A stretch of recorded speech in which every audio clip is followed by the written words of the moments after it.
Did you buy an iMac Pro? Why do you ask, Myke? I just want to know. I did buy an iMac Pro. Are you using it right now? No, I'm not. Oh. I'm not using it right now. Do you have it? I do have it. Okay. It's a complicated story, Myke. Have you ever used it?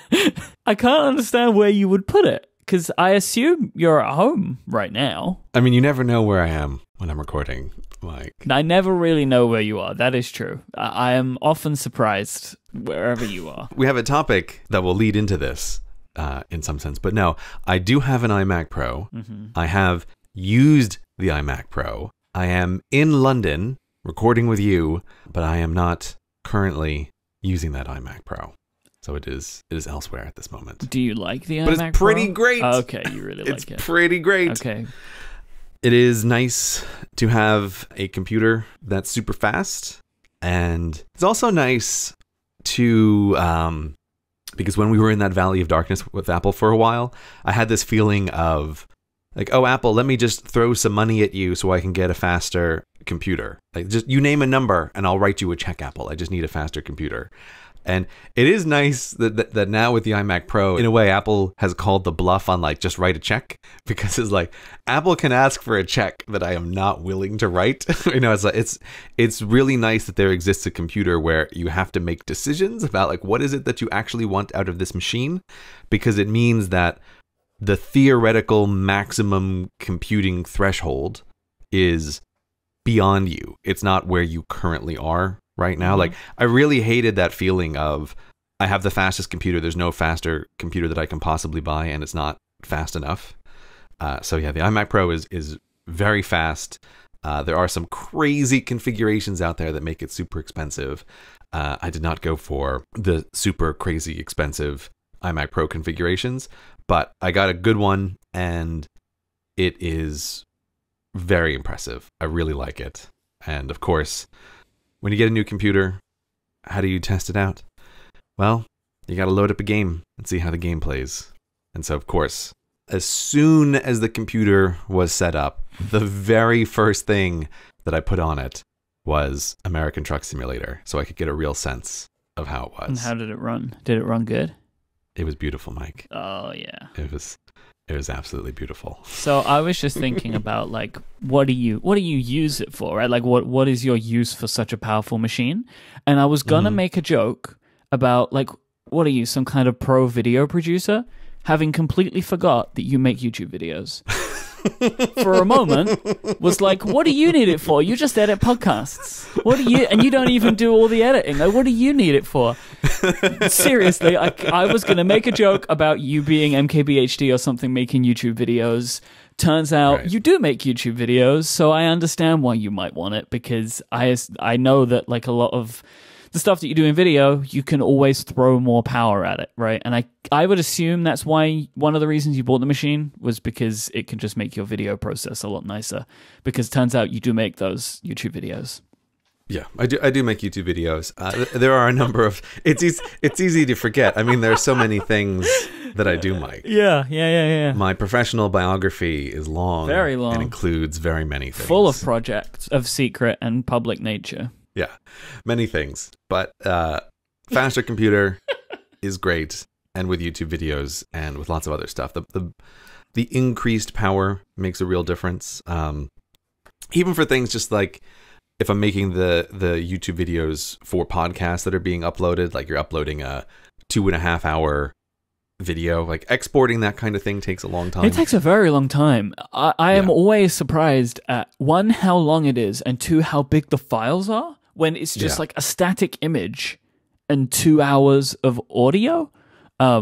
It's like, oh, here is a 9 gigabyte file. And it's like, Final Cut, what are you doing? But I guess it is what it is, right? Yeah, it is what it is. But I've got to say, it's a really impressive machine, and it does run American Truck Simulator pretty great on there. I put on the little Steam overlay to see how many frames per second I was getting, and it was very impressive.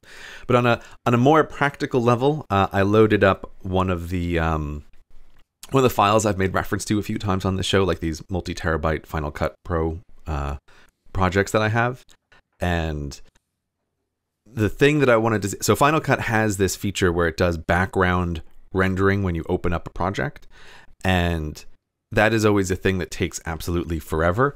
But Final Cut has been updated to take advantage of multi-core machines. And so I uploaded the biggest Final Cut project I could find on my computer, and I just wanted to see how it handled it.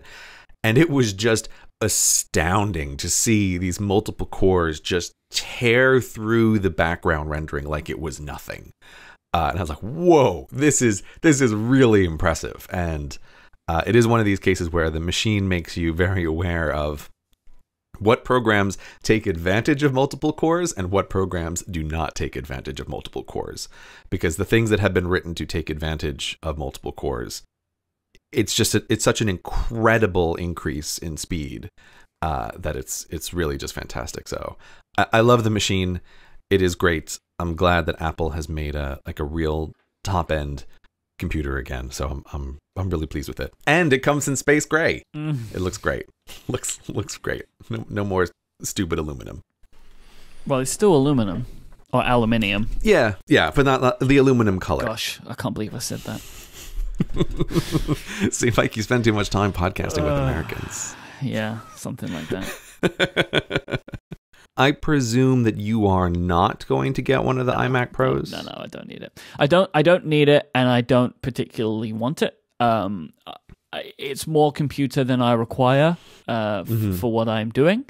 It would make some things quicker, but honestly, I don't do a lot of that stuff very often. Like noise removal, and they're like some of the most intensive tasks that you can do in audio editing is like doing something to improve the quality of the audio.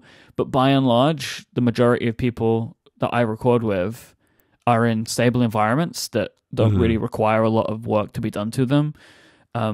So honestly, I'm good. And all of my wait time, my workflow is pretty optimized at this point, so that if I'm waiting for something to export, I'm doing something else. Like, I'm not twiddling my thumbs. I've gotten, I publish so many podcasts now that I have my routine, and I'm never sitting and waiting for my iMac to do something. So the iMac Pro doesn't make sense to me. I am personally holding out to see whatever the Mac Pro looks like for the purpose of buying a machine that will last me 10 years. If the Mac Pro is as modular as I hope it's going to be, that you will truly be able to replace and upgrade parts over a long period of time, if that seems like that is a possibility, that may be the next machine that I buy.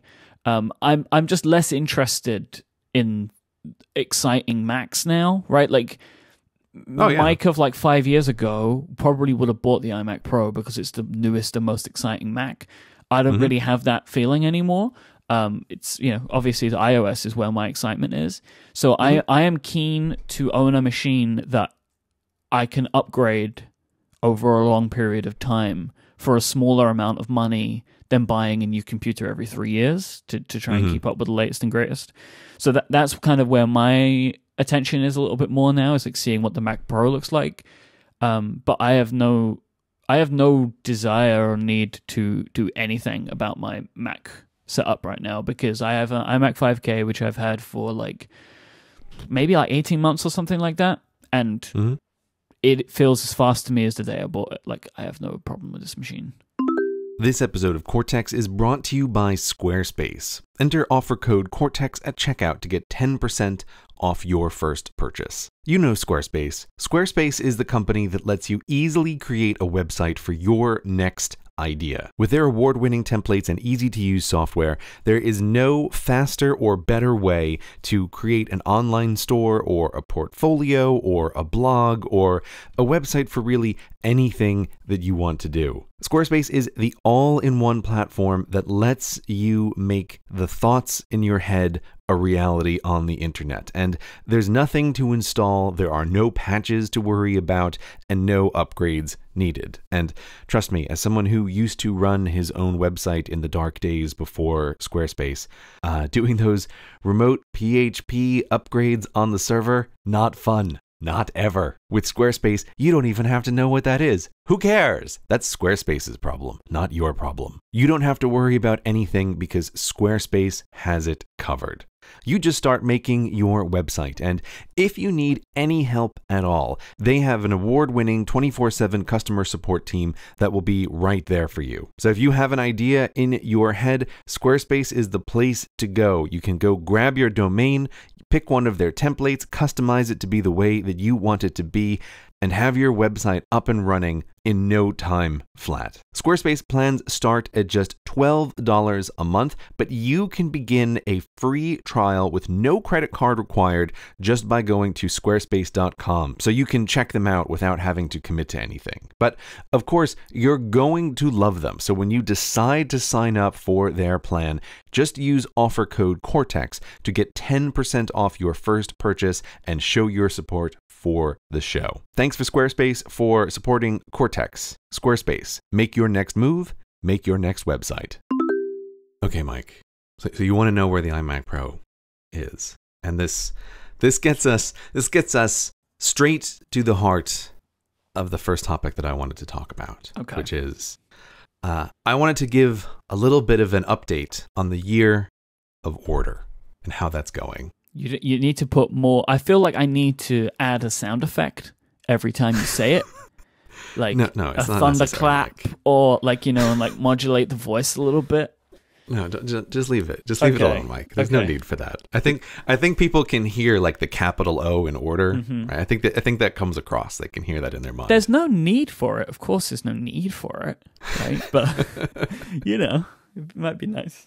Yeah. So, So I have an idea with the show this year to check in a little bit more regularly about what's going on with the Year of Order. And that's partly because I was really aware last year that we didn't touch in very often on what was going with the Year of Redirection / Chaos. And that was partly because a lot of the things that were going on there, it didn't make sense to talk about on the podcast. It was chaos. I mean, how do you check in on chaos? Yeah, and that was the other thing. It was chaos. It would have been very hard at any particular point to have a meaningful conversation about what was going on during that, because it just was less structured. But the Year of Order lends itself to that. Yeah, I think we spent more time talking about my year theme, right? Because there was stuff going on, like hiring people. Yeah, it made more sense. Handing over tasks, right? There were things that I could kind of point to as a thing to make a difference in my year, where yours was a little bit more ad hoc, I think, as it was going through. Yeah, without a doubt. And so I like the idea of checking in more regularly. I also like the idea that to go along with the theme itself, knowing that we'll check in regularly on the podcast is a kind of structure. And structures belong in the Year of Order. Would you say a structure is kind of like a schedule? It's kind of like a schedule, but schedules are a different sort of thing, Myke. I don't like schedules. You like structure. Structure I like. Schedules. Structure, okay, good, routine, good. These are good things. Wait, routine? Schedules, deadlines, no. Thumbs down. Routine, yes. Yeah, entirely different, Myke. I like due dates, not deadlines. Yeah. It's subtle. It's like a subtle difference of flavor, but it's there, when you're really highly attuned to these sorts of things. Mm-hmm. So here's my idea for this first check-in, which is I have this real feeling like the Year of Order is going to be a very big, intensive, long project, because there's a lot of stuff that I want to do. And I'm already sort of breaking it down. And the first part of this that I realize works out really well in the beginning of the year for a bunch of things is the idea of setting up my physical space. That there's a lot when I think about like, how do I work? What are the environments in which I work? That over the last year, again, we're sort of thrown into chaos for a variety of reasons. And because of a bunch of my thoughts about like the ways people work or how people can work effectively, I really think that the environment in which you work is this real foundation upon which everything else rests. And so here I mean the physical environment that you are in. So I've decided that this is, as the winter season draws to a close, this is my focus. Like before winter ends, I want to have redone the physical spaces in which I work. So this is like project one for the year of order. And it happens to work out well that this is the first thing that I want to do, because while ultimately I want to be really back into a solid working routine, there's still some stuff in my life right now that's like left over from the previous year of redirection / chaos that's going to be with me for a while. So it's like I can't start on the really heavy routine stuff just yet. So I'm going to be working on this foundational part as at the beginning. So which physical space are we talking? Which of your many offices are we talking about here? Or all of them? Okay, Myke, I have a diagram for you. I'm going to send you a little diagram to take a look at. Okay. Oh, my. This is very messy. Yeah. Just to be clear. And I'm happy to put this in the show notes. Just yesterday, I was having a multiple flights in the same day, which is always great. Many more travel, racking up those airline miles, to keep my golden ticket. Yeah.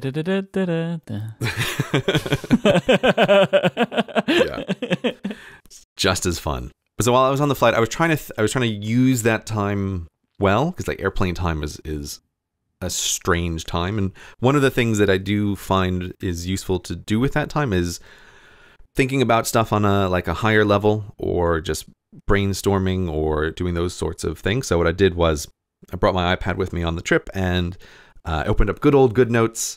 And what I decided to do was a thing that I had mentioned, I think related to one of the Ask Cortex questions last time, which was I started to draw out what are the different devices in my life and what do I want to use them for.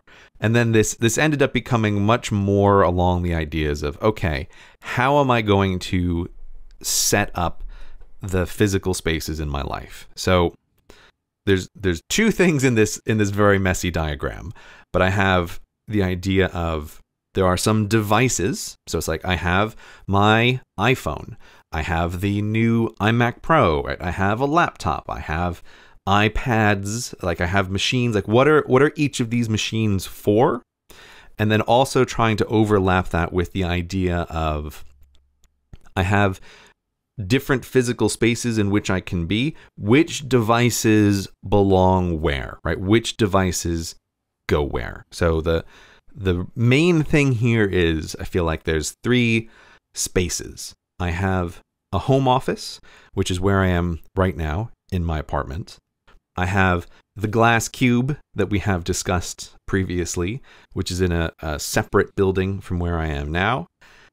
And then I think of it, it doesn't quite make sense maybe to people, but I do think of my phone as a kind of omnipresent space. That this is a device and a space that is just with me all of the time wherever I am. So it has like overlap with other areas. So this is the division, like thinking about how is my phone going to work, and then thinking about what is going to happen in my home office, what is going to happen in the glass cube, and then also and because I was on a plane, thinking about since my travel does not seem to be decreasing over the next year, thinking a little bit about like what does my mobile working space look like, and trying to draw out what devices do what where. How does this diagram look to you, Myke? I have a lot of questions about this diagram. Okay, why don't you start with some questions? Because otherwise I will just talk forever in a vague way. So let me know, what is confusing to you about this diagram? Right. Yeah, I want to go down from the top. So we have the phone, morning and afternoon. Are they the same device? Just want to double check, or is that they two different devices? Yes, I have one phone. One phone. I'm using my iPhone X. Okay.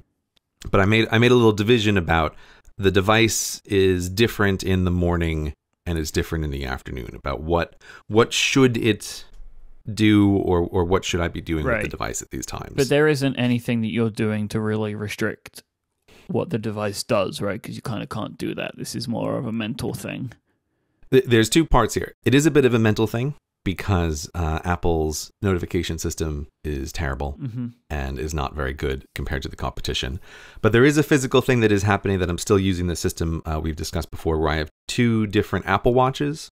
And this is my way of... That's what the S2 and the S3 is. That was my next question. Yeah. That's Apple Watch Series 2 and Apple Watch Series 3. Okay. Correct. That you can, with 2 watches, kind of fake or trick the iPhone into having different sorts of behaviors. Because you can turn on different notifications for different applications on each watch independently, right? Right. That's correct. So the idea is, in the morning with my Series 2 watch, the only kinds of notifications that will get through are notifications from myself to myself.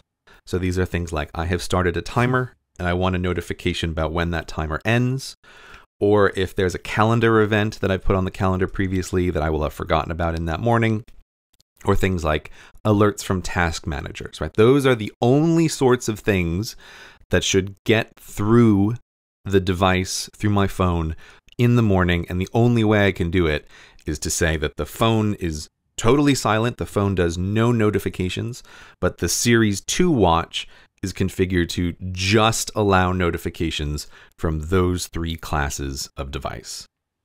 Okay, and then I can see the afternoon is when you allow people to contact you. You've got iMessage and Slack, but still no email, outgoing email only is, and I get that. I understand. I mean, sure, I couldn't work and would never work that way, but I know that you have in the past, so I understand. I get that. Like, I get what's going on here.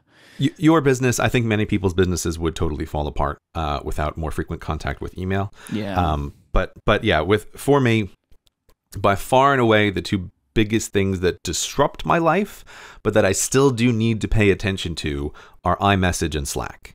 And those are the things where it's like, man, if I get a Slack message in the morning, it can really derail the day where I start thinking about a thing that doesn't really need to be thought about now. But so in the afternoon, when I swap watches, then the messages from iMessage and Slack can get through. And it is simply, I did try for a little while to not even have Slack on my phone, but it's that crosses a line of like, the convenience of having all of my business related messaging on the phone is just too great to remove it from the phone, because removing it from the phone then turns me into an incredible bottleneck where lots of things that just require my approval or like one sentence of input, like then this suddenly becomes a multi-day process about like, when have I opened up Slack on my computer? So I have it as this case of like, in the afternoons, that's when I'm going to get notifications from iMessage and from Slack, and I'm managing that by swapping out the watches.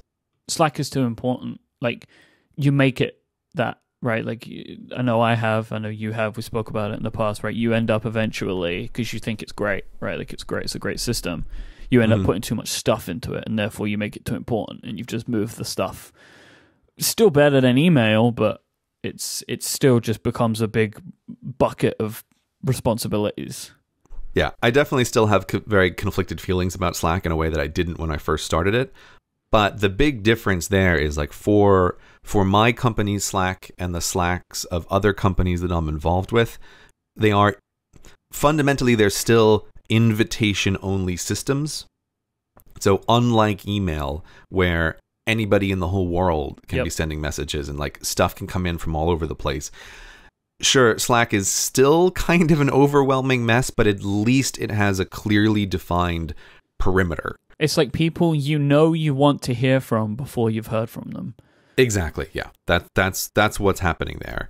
And it is also, again, like a more limited section of people I have frequent work contact with as well, whereas email is just too expansive. And so as you can see from my note there, I do have it set up on my phone. I have a special email account that just allows me to send messages out if for some reason I need to send a message from my phone.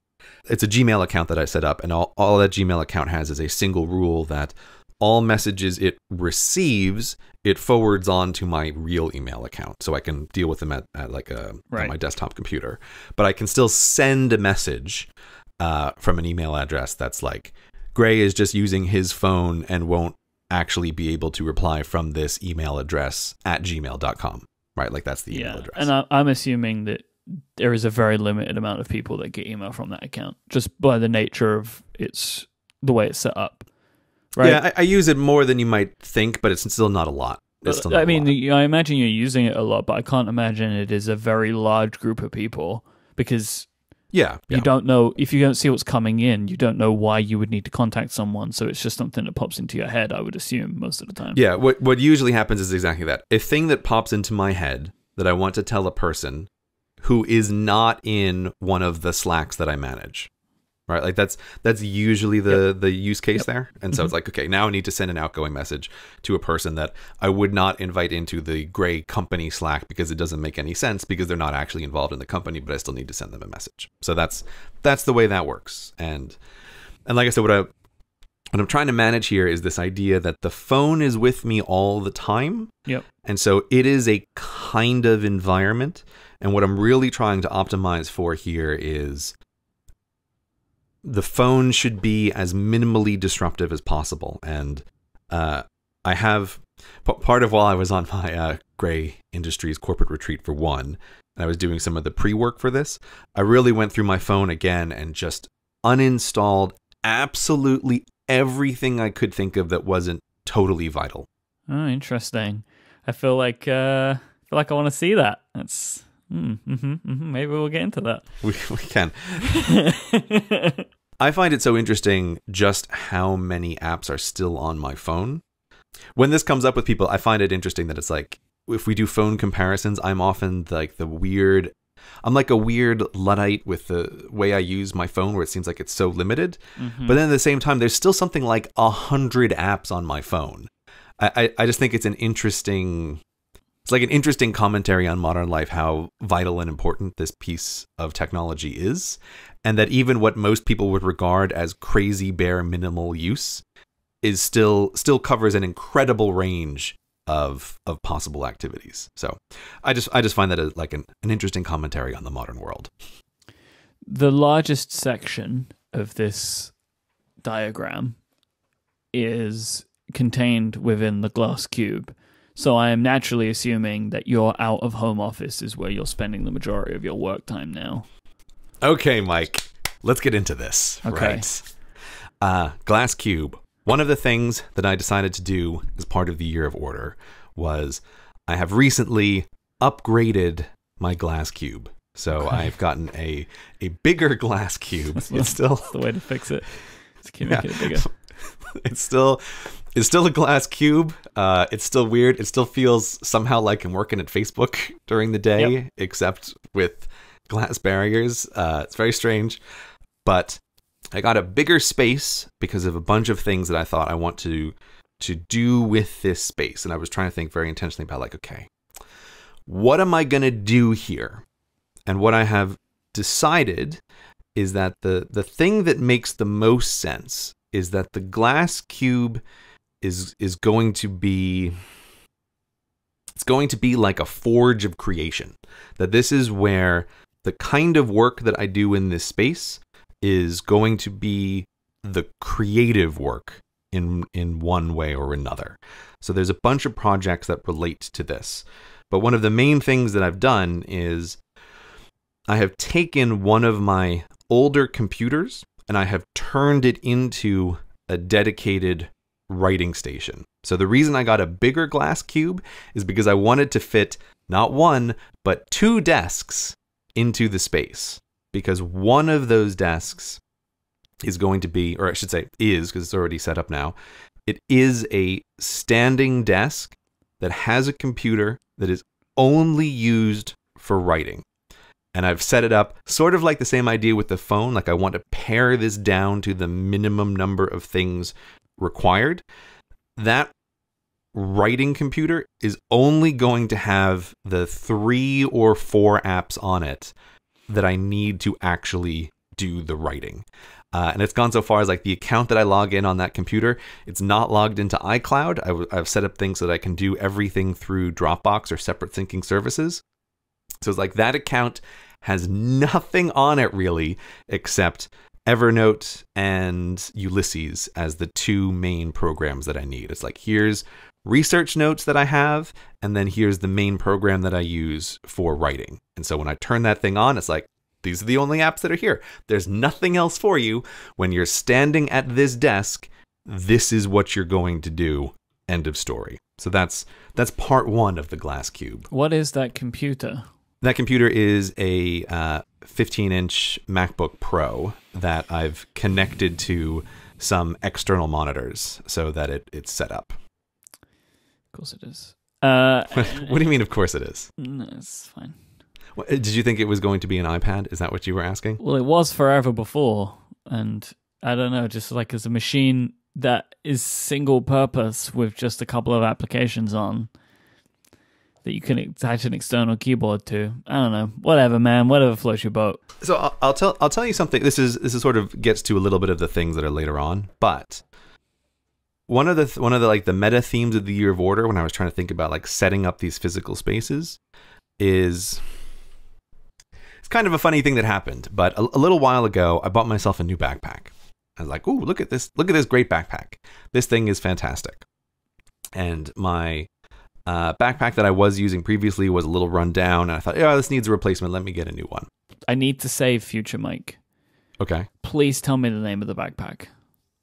Oh, I don't know. You can't just say like I got an amazing backpack and then not, and then like, you know, me, I'm just wondering, fielding the questions, right? Like, what's the backpack? Is it a link to the backpack? I don't know. I need to see the backpack. It must have a name on it. It must. There must be a label, something somewhere. I've got it right here. Doesn't look like there's a label. I mean, that's part of the reason I like it. There's got to be something.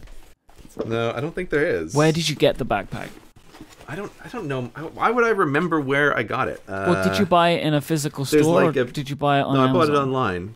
It looks like there's a PD written on it. PD. Does that help you, Myke? No, it doesn't help me.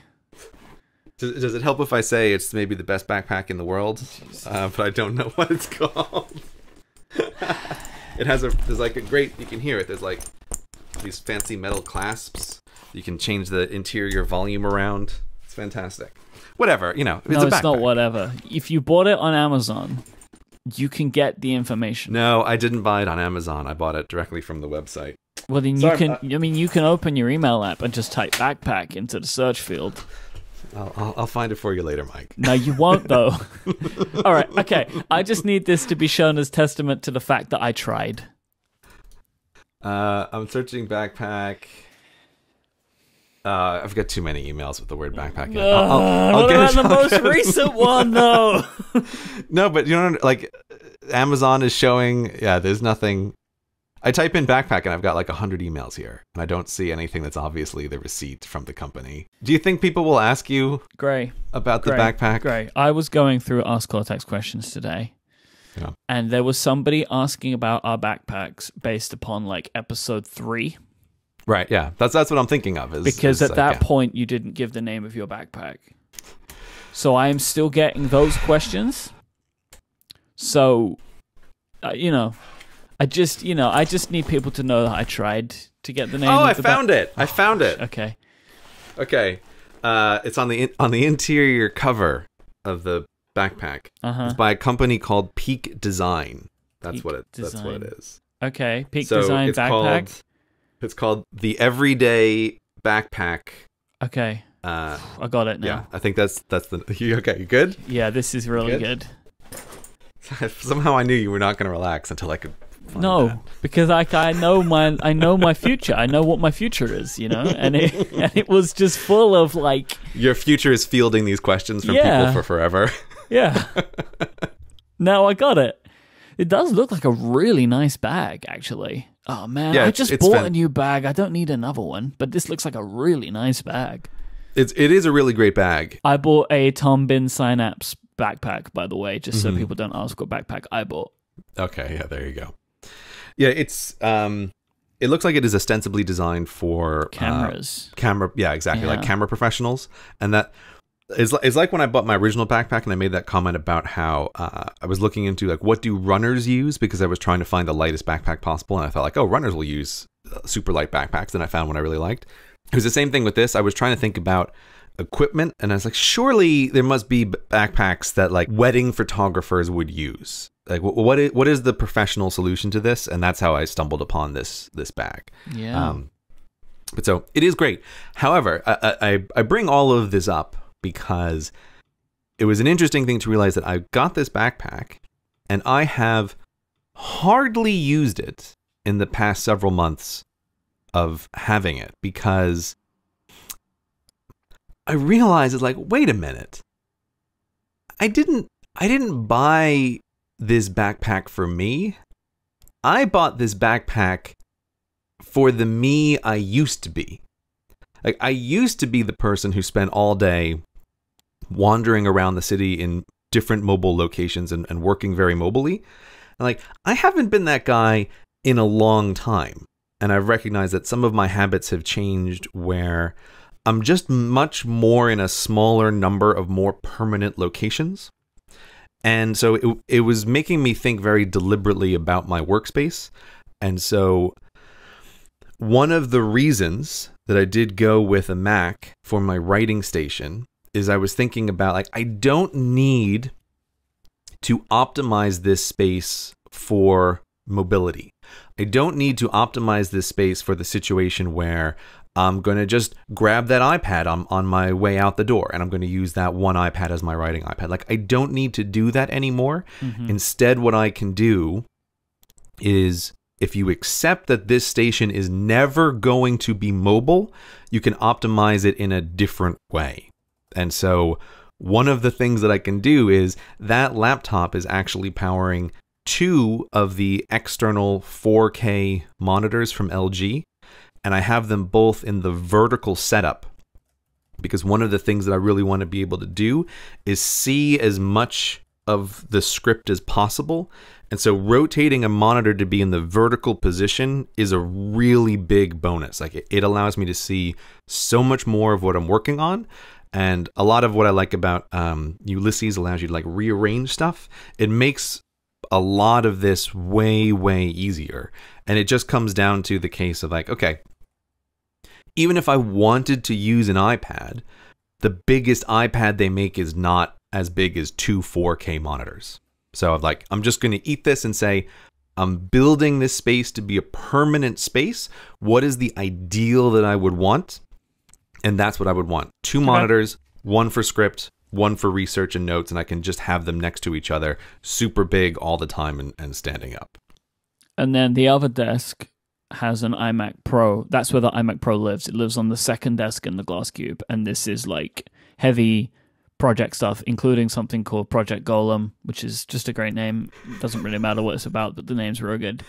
And that's where you edit and produce stuff. So yeah, the second half of the cube, it's also like I'm trying to make spaces different. So it's like the writing space is a standing up space because I always pace around anyway. And then the iMac Pro is a sitting down space in the same cube. And yeah, what I'm thinking of with this is, again, work that falls in some category of creative in a way. So what I'm trying not to do there is administrative tasks of any kind. What I'm trying to do is, okay, so like the podcast editing, I would say, is a kind of creative space that also benefits greatly from having the iMac Pro. Like, it makes that much easier. Doing the vlog editing is the same kind of thing. It's like, this is creative work. It also benefits from having the much more powerful computer. Because it's in the same physical location as the writing, I do like to separate out when am I doing research for a script versus when am I actually writing the script. I try not to do both of those things at the same time. So the iMac Pro is also for research. And then, yes, I don't want to talk about what the details of it are, but I do have a new project this year that is sort of thematically related to the Year of Order, but I'm just going to call it Project Golem for right now, and we will say that it definitely requires a fast powerful computer for Project Golem. So that is a thing that is underway that is also creative and is going to happen in this space. What was that, Myke? You're the worst. Why am I the worst? You just are. I'm trying to describe for you my thinking process here about what's going on with these different spaces. It's very good. And then obviously you have an outlier, right, which is the podcast recording, because really that should live in the glass cube thematically, but from an audio sound space perspective cannot be ever recorded in that space. Yeah, this is where there's a couple of conflicts. The podcasts to me are such a different kind of work. They don't feel creative in the same way. Like, creative's not the best word for what I'm doing in the glass cube, but it's just the category that's in my mind. Whereas the podcasts are much more like, they're like going out to a dinner with people, where it's just intensely draining social work. It feels like a very different kind of thing. And so there are two good reasons to not have it be in the glass cube. It feels to me, one, like that work is just very different kind of work from everything else. And secondly, yes, a glass cube in the middle of like a Facebook style open office is an acoustically terrible environment. But so one of the other parts of like Year of Order is thinking a lot about, what do I use my home office for? And I'm really aware that in the past year, my home office has become a kind of mess of ambiguity. Like, what happens here? What sort of work is here? What is this space for? I've done a really bad job with that. And so what I'm in the process of doing is, again, deciding very intentionally, if this is like a permanent space, how can you best optimize this space for the kinds of tasks that you want to do in here? And so, yes, I'm turning my home office into two things, but the primary one is an audio recording studio. So it's like, I will do all of the podcasts in my home office. And that also means finally doing something like, I'm going to be upgrading some of the audio equipment that I use. Finally! You've been... listeners, Myke has been bothering me about this for so long. But this is a great example, though, again, of my current podcast recording setup. I mean, you know this. It's optimized for mobility and flexibility. That's why I choose some of the equipment that I choose. Like I use the Rode USB NT microphone, which I totally love, and it is a great super flexible microphone. But I'm making this decision of, okay, if you're starting over and if this space is for this one task and all of the equipment in here is never going to move, would you choose the equipment that you're currently using? And the answer is no. I would not choose this microphone under those circumstances. So I feel like I have to have a conversation with our good friend Marco Arment about what to get, because I am very out of my depth here. Oh, I know what you should get. Like, I've already had that conversation with him, so you're probably going to end up exactly what I have.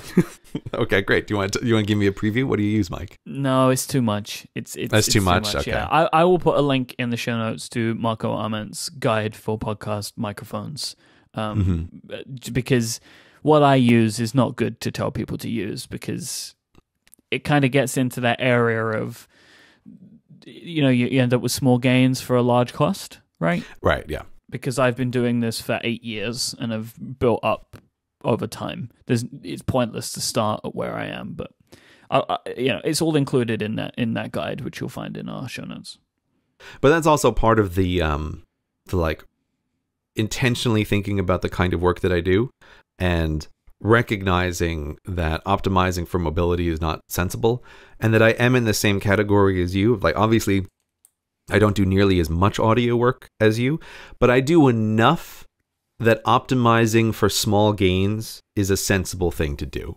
And it's probably a thing I should have done a year ago. Yeah. But like now I'm just doing it now. And the other thing that I'm going to be looking into is acoustic treatments for the room. So like getting some of the noise reduction foam and other things put into this office. Like, this office is fine for that, but it's not great, and I know that I could make it better. And that's again the same kind of thing of like, Does it make the audio 5% better? Maybe. But I'm going to spend time on that under this umbrella of the Year of Order. But right now, my main focus has been setting up the Glass Cube, and I've gotten the Glass Cube into what I think of as version 1.0, where it's minimally functional. But there's much more that I want to do, and I'm really aware of, like, when people try to change, it's very easy to try to change everything all at once, and then you do everything terribly. And I'm taking this like very limited, small focus.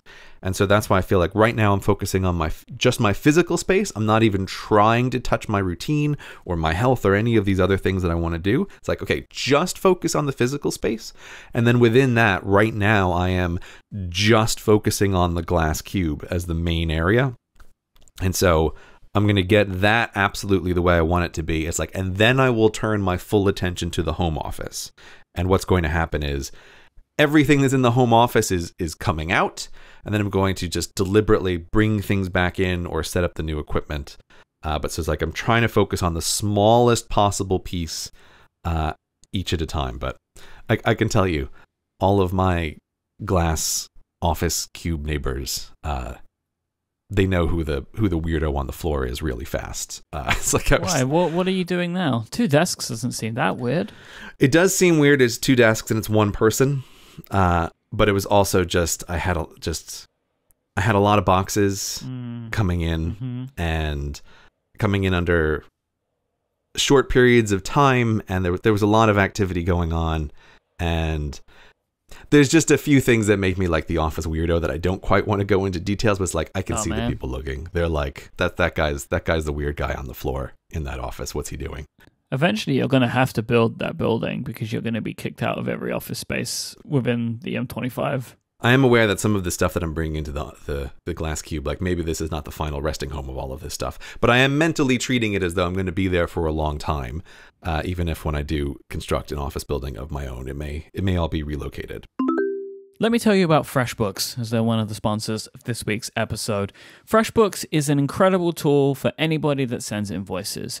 Freelancers, I know that we all want to save more time. If you bill anybody, it can be really, really time intensive. So you want to make sure that you're saving as much as possible, and that's what FreshBooks can offer you. They have tested this and have found out that people using their system save up to 192 hours because their cloud accounting software is so easy to use. They simplify tasks like invoicing, expense tracking, and maybe most importantly, getting paid online. And this is why they have drastically reduced time for their customers. Let me tell you about why it's quicker to get paid when you invoice with FreshBooks. For one, it's so simple to get the invoices set up. All of your frequently used items are saved in there, so you can fill everything really quickly. You can just select your client, select what you're billing them for, job done, send it off, and you can set all of your standard payment terms, and all of your payment methods can all be set right up so they're ready to roll. Then once you've sent the invoice out, FreshBooks keep track of it for you. So they'll know when it's opened, they'll know when it's been printed, they'll know when it's been opened again because it's finally going to get put through the billing cycle. And if you don't want to be chasing anybody down, FreshBooks can send payment reminders to your clients for you. There are no more emails asking if somebody's received an invoice because you can just see it, and you don't even need to tell them, hey, can you get this paid for us? Because FreshBooks will just do it automatically for you if that's something that you want. If you ever send invoices to anybody and you're not yet using FreshBooks, trust me, you should be trying it out. Because FreshBooks are offering an unrestricted 30-day free trial for listeners of this show with no credit card required. Just go to freshbooks.com/Cortex, and when they say, how did you hear about us? Tell them that you heard about them from this show. I cannot recommend this product enough. I use it every single week and have done for 3.5 years. We thank FreshBooks for their support of this show. Anyway, so those are like the 2 main things. With the computer that I'm going to be using in my home office, again, I'm going to deliberately strip everything off of there that is not required for recording a podcast. So I'm going to have a machine that the only thing it does is I turn it on and I record podcasts on it. And then I save those files and they get synced to the cloud, and that machine is used for literally nothing else. because if there is one thing I have learned over the years of podcasting, it's that audio recording is surprisingly fiddly, and stuff just somehow changes even when you're doing other things on the machine. It's incredibly frustrating. So it's like, I'm going to have a machine that is untouched except for this one purpose, and that is going to be in my home office, and all other software that is not necessary on that machine is going to be removed. And it's the same thing with like the iMac Pro in the glass cube. It's very deliberate removal of all software that is not necessary for the vlog or for editing or for Project Golem. Like, everything is coming off that is not required for those things. I really like how you refer to the vlog when you've done one.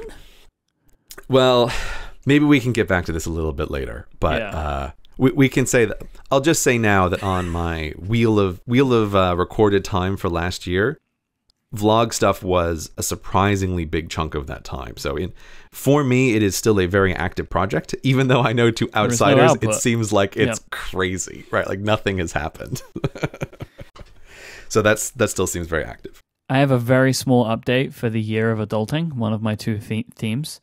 I'm now 30, so I've completed task 1, which was to have my birthday, and I've done that. You've made it. Yep. Happy birthday. So that's point 1. Thank you very much. And I'm adding something in to the year. I do not have a driving license. I live in a big city, so there are two things to this. I tried to learn to drive when I was like 17, and I would spend 45 minutes once a week stuck in traffic, which is not the best way to learn how to drive. And then also I am afforded with fantastic travel in this city. The public transport is wonderful. But to think about some things that I want to do in my work and personal life over the next few years, a car would be a great addition to that and would help facilitate a bunch of things. So I am planning to get a driving license by the end of the year. Like after we get married, some point towards the end of the year, I'm going to take one of those like intensive courses things and get a driving license and get a little car that I intend to bump into some stuff. And then I'm going to have a car and a driving license. So that's part of my other thing for my year of adulting.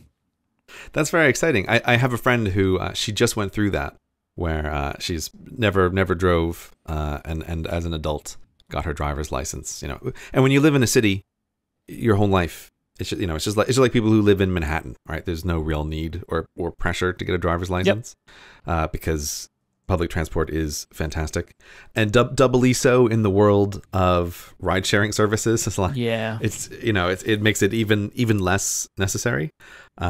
But it'll be an interesting and exciting project for you, Myke. Yep, because like one of the things that I want to do is eventually, probably within the next couple of years, I want to get an office space outside of my home, and where I am, like in the kind of the area that I'm in, I don't know where there would be any office spaces, but I reckon that they would probably be like a 10-minute drive from home, right? And it would just be easier if I have my own car to deal with that, right? Yeah. Then. Because I want to limit. I can easily imagine that as the situation for where you are. Yeah. That if you are going to have an office, almost certainly it's going to be way easier to drive to that office. Because the other thing is, like, there are some places close to me where I could get a space, but they're not going to be ideal.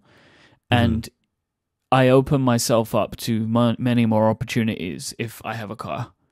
Because I can then, the catchment area for my studio space can grow significantly if my mobility is increased. So that's kind of that's one of the things I'm thinking of. So this is that is like a multi-year project, which doesn't need to start. But before I can do it, I need to get a driving license and get a car. Yeah, and the year of adulting seems like the perfect year to have that as a target. We have a car parking space in our building that we own. It just came with our apartment, and it's in like an underground car park type situation. And I have no idea what the feasibility would be to try and convince the owners of the building to put a plug socket in there for me. But I'm thinking it because, like, I've never owned a car. Why don't I just get an electric car, right? And just never own a petrol car. But it, if you're going to do that, I would highly recommend making that technological leap. My plan is to try and see if we can convince someone to allow us to get that put in, because I just feel like if I'm going to be buying a car in 2018, why even bother with petrol? Yeah, I would agree with you 100%. Yeah. So, I mean, there's like a pretty decent secondhand market for like Nissan Leafs and stuff like that, right? That we would probably get something like that. But, I have my mind that maybe in 5 years I buy a Tesla or something, like when I can actually buy a real car, because I'm not just going to bump it into everything. But I just figure why, if it's possible for me to just go straight to electric, because that's clearly the future, why don't I just start with electric? So that's like another long, I'm sure, very arduous project that I think that Adina would probably take great enjoyment out of trying to win. I think that's something that she would enjoy greatly, as like a project for her to try and convince the building owners to allow us to put a plug in the car park. We'll see how that one goes. When you get your license, you're legally required to go on at least one road trip. So just FYI. Oh, yeah. This is like a whole big thing. Like, we were talking about it yesterday. And it's like, oh, we can go on down to the coast. And it's like, yep. Think of all the places we can go. We never go anywhere, but think of all the places we could go. Well, I wish you luck with that. Yeah, there's some time on that one. But it occurred to me that fits quite nicely in with the theme. So, Myke, speaking of people who don't upload vlogs, I haven't seen you upload a vlog in a very long time. How's that going? I've come to a decision about my vlogging experiment, which I'm now calling an experiment in retrospect. Okay, I was like, wait a minute, I don't remember this word before. I'm sure I said it at some point. All right, so, okay. We're retconning this. I'm not retconning it. One of the things that I did last year was, in essence, I guess, was a introduction to what it would be like to have a year of branching out, was to try something new and create a YouTube channel and create vlog content for it. That was the plan, and I wanted to see what it would be like to start a vlog and what that would take. And I've come to some conclusions about how I feel about being a vlogger.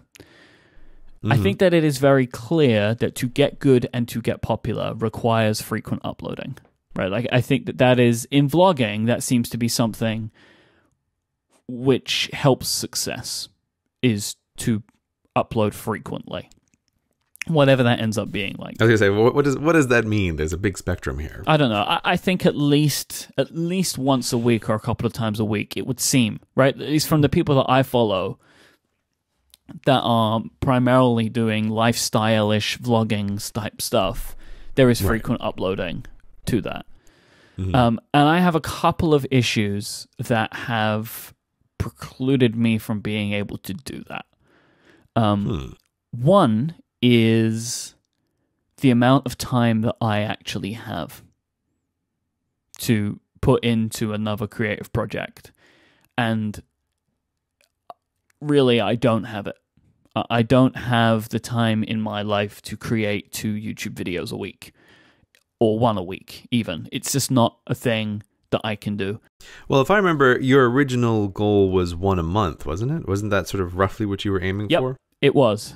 Okay, so you're saying this is the combination of, if this thing is going to be successful, it probably needs to be at least once a week. Yes. And that energy is just beyond the amount that you have to spend in a week. Yep. Especially with the upcoming big project.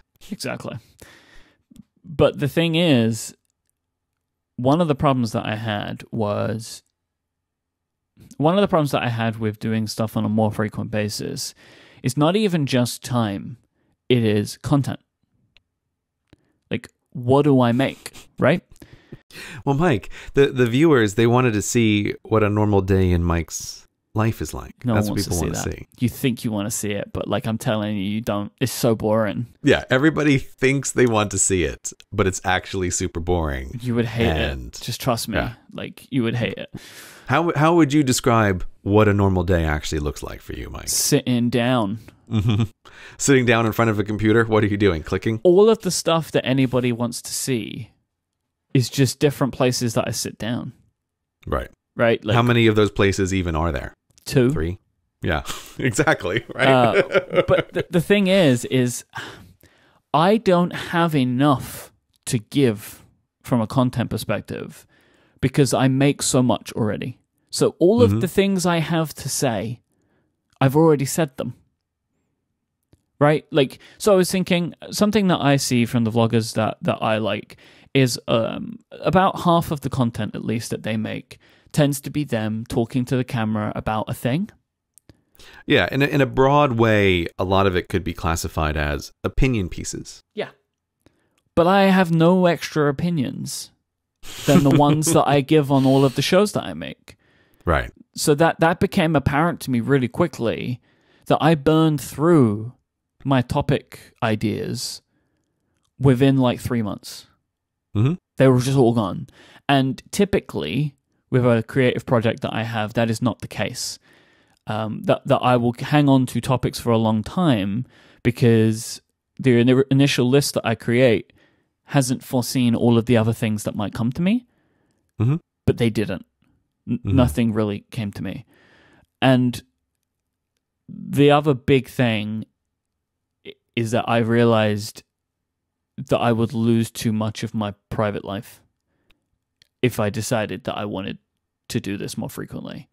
Because if I don't have topics to sit in front of the camera to talk about, all I can do is show more of my life. Right. And I decided that I'm comfortable with the amount that I already show, and that the things that I don't talk about and the things that people don't know about is for a reason. Mm-hmm. And if I vlogged more, I would lose all of it. Far too frequently, something that I see with the vloggers that I like to watch is that you see in their videos they spend time with colleagues and friends who are also vloggers. Right. And you see these scenes where it's like 5 people each talking into a camera. And I don't want to put my friends and family in those types of situations because my friends and family don't do this. And I don't want to subject everything about my life and all of the people in it to the world. Like podcasting, what I do right now, it's fixed. Like I'm in my studio and I talk about what I want to talk about. But vlogging shows more of everything in a direct way, like people and places and like bad hair days. Like you see everything. Yeah, there's a world of difference between you know, talking about Adina on a podcast and you filming Adina to put in your vlog. Mm-hmm. Right? There's a way that turns it into, oh, I'm not just relaying a thing where the original person is not involved. When, how to put it, but like when vloggers are filming their family, they are pretty explicitly requesting a performance of their family. Exactly. Yeah. Like that is what is happening. And it's the same thing that happens if you're friends with someone who is vlogging. They are, even if you're just sort of in the background, now there's like an implicit request that you do a performance for them. I really have noticed it when I have vlog trips that I've taken, that people are very aware. Like if I'm doing anything with my phone, they think that I'm filming. And like people make these like jokey comments, but they're really just checking. When we were in WWDC, I saw a bunch of this, and I was aware of that with you, where people were making comments to you where they're like, "Oh, are you vlogging this?" Right? Like, ha ha ha. But am I on camera? Am I on camera right now? Yeah, that's what they want to know.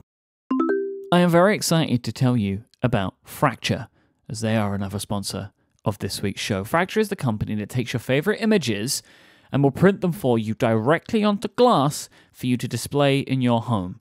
These are wonderful for yourself, but they're also wonderful for gifts. And hey, just a reminder, Valentine's Day is just around the corner. Fracture makes a great gift for that person in your life. Fractures are all made by hand in Gainesville, Florida, from U.S. source materials. They feature sleek, frameless designs that will go beautifully with any decor. Because you don't have to worry about, oh, does this frame color match the other? No, you don't have to worry about if it matches anything in your house because there is no frame. It's just a beautiful piece of glass with your image on it. Ordering is so simple. Fractures come ready to display straight out of the box. They even include a wall hanger. It's fuss-free. I tell you how fuss-free it is. I ordered a couple of fractures. I did it all on my phone. I just uploaded the image from my camera roll, all on my iPhone, and they sent them to me. Fracture is a green company operating a carbon-neutral factory, which is awesome, and they lovingly refer to their factory as the Fractory, which is a pun that I am so happy to hear. Now, let me tell you what I love about fractures. So I ordered a few recently.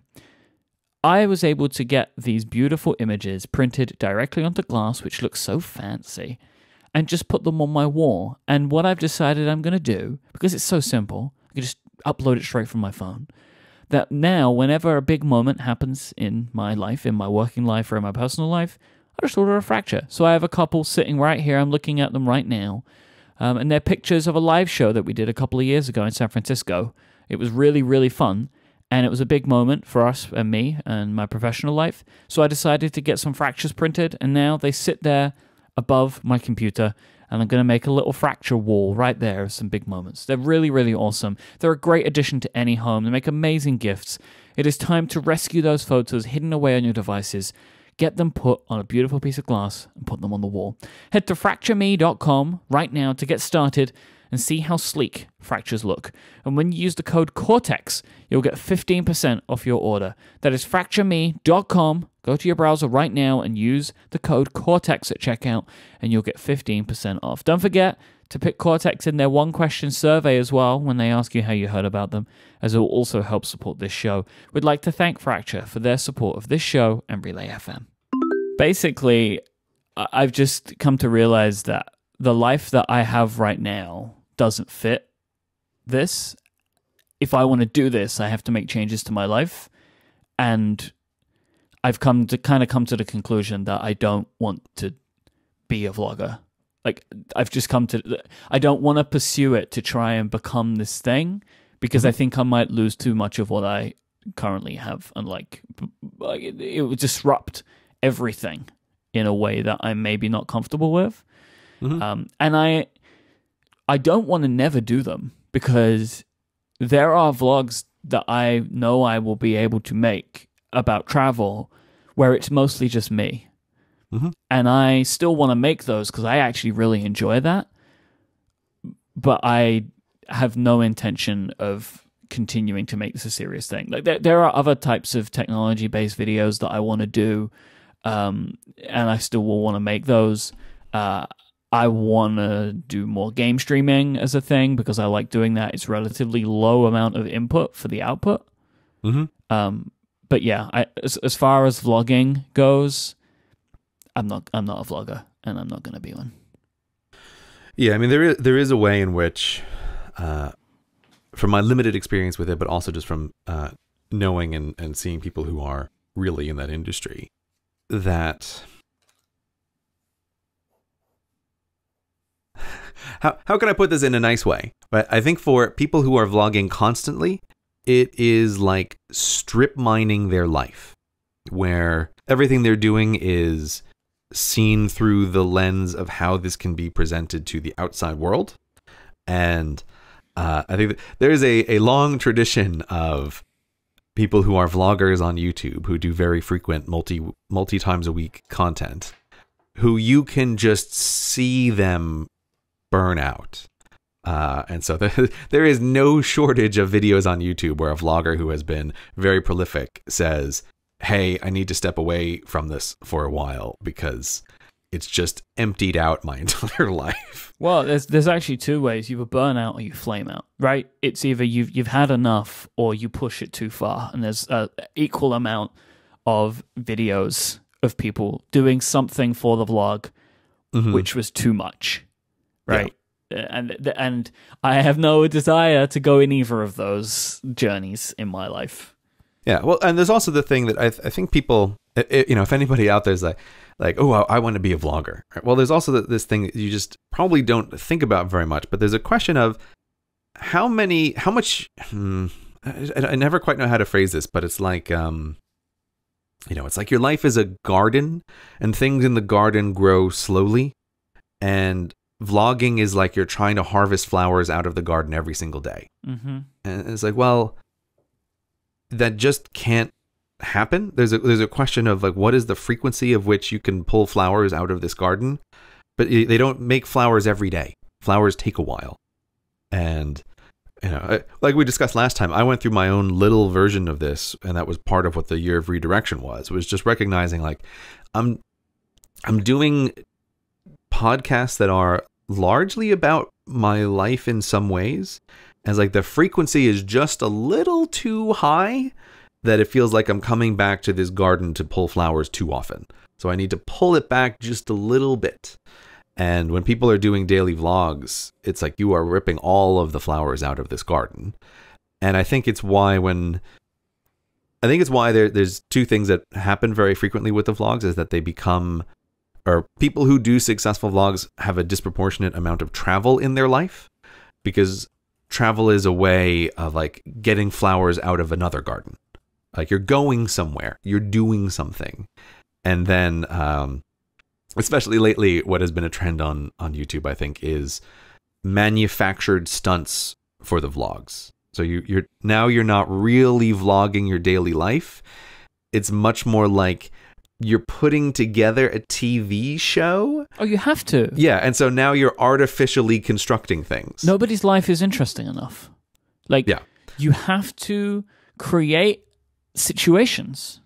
And that was something that I realized quickly. Like, I started vlogging at a time in my life that was very interesting. Yeah, we discussed it, that you were very aware that there was a bunch of stuff going on in your life at that time. And so if you were going to try this project, that was the fertile time to do it. Yep, and it worked for me. But then I realized, but now it's normal daily life. And every couple of months, every 6 to 8 weeks, I'm going somewhere interesting, and they're cool. But what about all the other times? And that was what I was struggling with. Once I moved into my house and built my office and did all of that stuff, the really exciting time in my life was done. And I'm moving into an exciting time now, which is getting married, but I have absolutely no desire to film any of that process. Yeah, and that's again the conflict of being like a private person who lives in public in a way is, do you want to strip mine your marriage? And this was one of the big reasons for me where I realized that maybe this wasn't for me, because it was like, if I'm gonna be a vlogger, man, I have a wedding. Like, how great a video type thing is that, right? To show your wedding to people. But I realized I didn't want to do that. Yeah, and there's also a way in which, obviously, I'm not really like a vlogger, but my most direct comparison to this of a thing where you realize something is changing the way you think is, I mean, now this is several years ago when I decided to take Twitter off of my phone, but I realized it cleared up all of this mental space where there was some part of my brain that was constantly thinking, oh, is this a funny thing to tweet? This thought that just came into my brain, is this a funny thing? Or I'm at some place and I'm like, oh, is there a picture I could put on Twitter at this place that I am? And by removing Twitter from my phone, it just took that away, and then I'm just not thinking about that anymore. But again, it's like, if you are going to be a successful vlogger, you start thinking about everything in your life in those terms of, is this for the vlog? Yeah. Right? Is this for the vlog? And I feel like I need to make this super clear. Like, this conversation is not based around the fact that, if I decided to do this, I would become a megastar. Like, that's not what I'm thinking here. Like, when we talk about being successful, it is me trying to attempt to get to a place where I might be in that position. Like, I don't believe that if I made a video every week for 6 months that I would be like the next Casey Neistat. But right, because there's many people who make videos every week who are not Casey But Neistat. I can't That's be not how it that works. unless I put the work in. I could never get to anywhere unless I put the work in. And I've just decided that I don't want to put the work in to even try and attempt to become someone who would be considered a part of the vlogger in their life as part of their work. Yeah, no, the conversation here is not that you would be inevitably successful. There's a lesson here for everyone who might want to be a vlogger, which is that you can strip mine your life for the public and still be unsuccessful as well. And you get nothing, right? So that was part of it. It was like, I give up everything and maybe get nothing back. And it's like, do I really want to take that risk?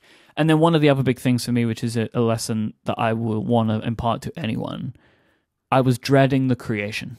That's a bad sign. That's a really bad sign. Exactly. So I would be like, I'd have my task come up to be like, okay, you've got to start working on a vlog. Like, you're approaching the end of the month. And I'd be like, oh, but I don't want to do it. For a project that's supposed to be a fun side project, that's terrible. That's a bad idea. That's bad. Nothing else that I do I feel that way.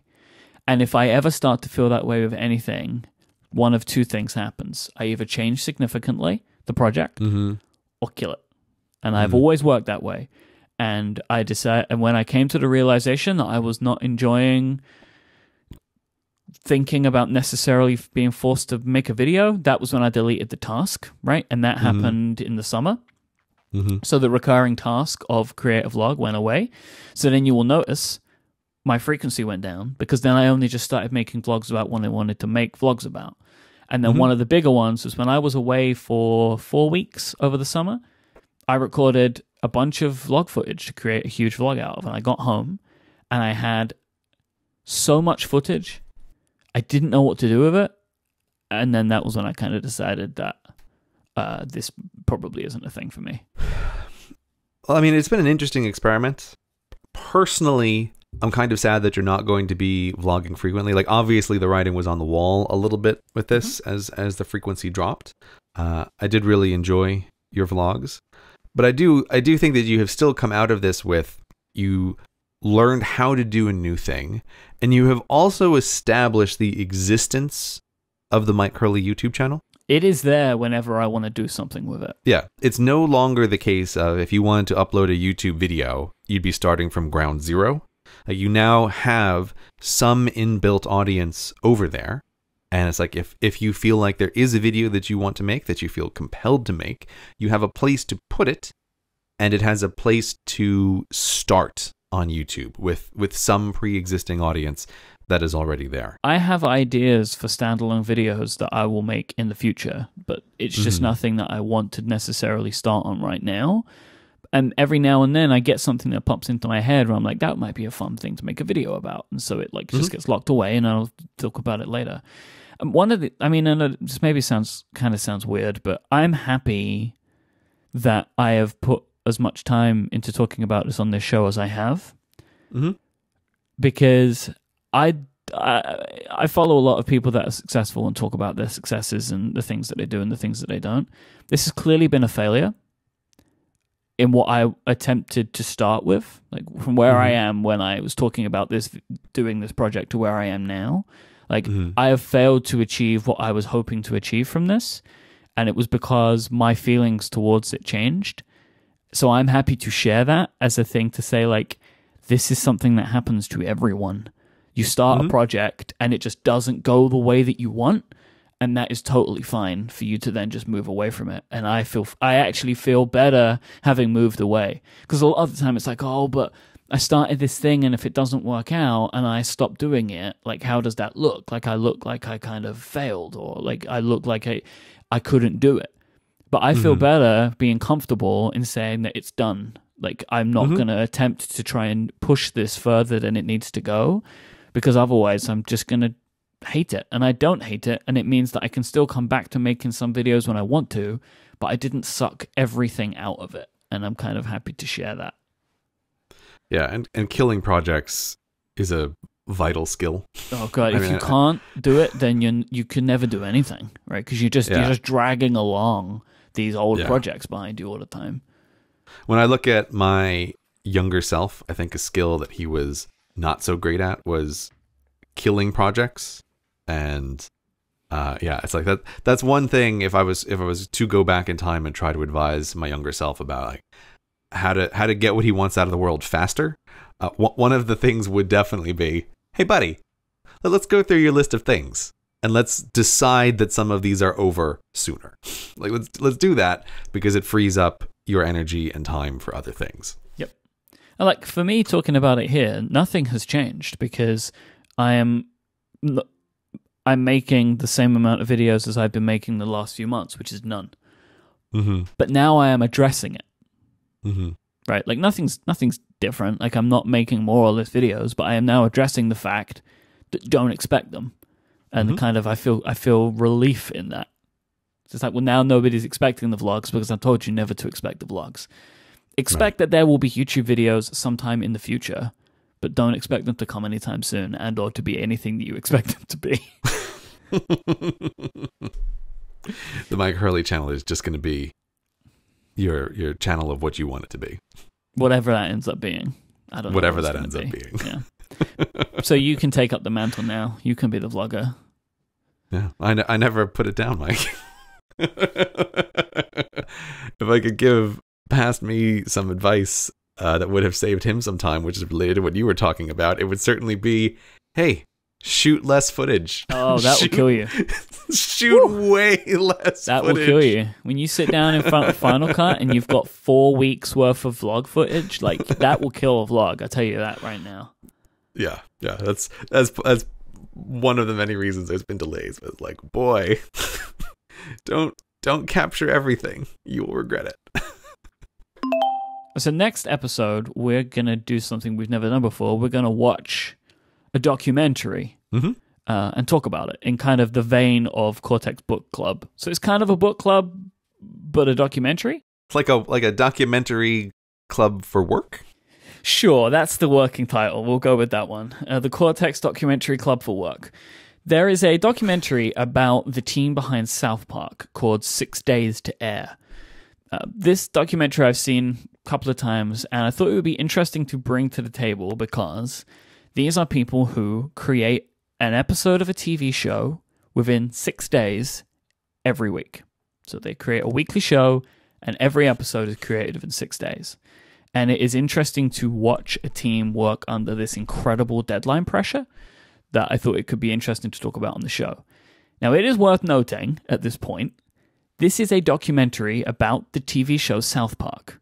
So it includes clips of South Park episodes and lots of South Park humor, which can be very questionable and awkward in some places.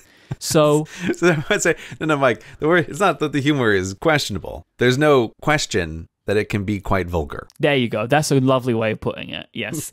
It is tasteless and vulgar. It's not like, is this funny or not? Like, that's not the question. Yes.